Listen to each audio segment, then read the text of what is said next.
ফরিদপুরের গাড়ি আসতে তখনও দেরি। রাজবাড়ির বাজারে বসে আছি।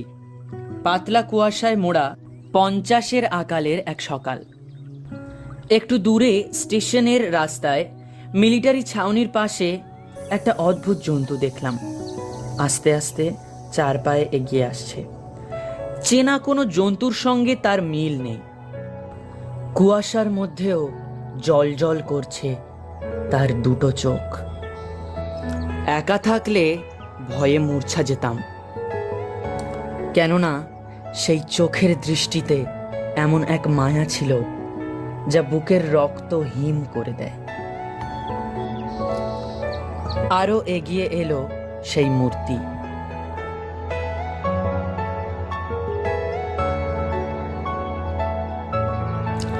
রাস্তার ধুলো থেকে কি যেন খুঁটে খুঁটে খায়।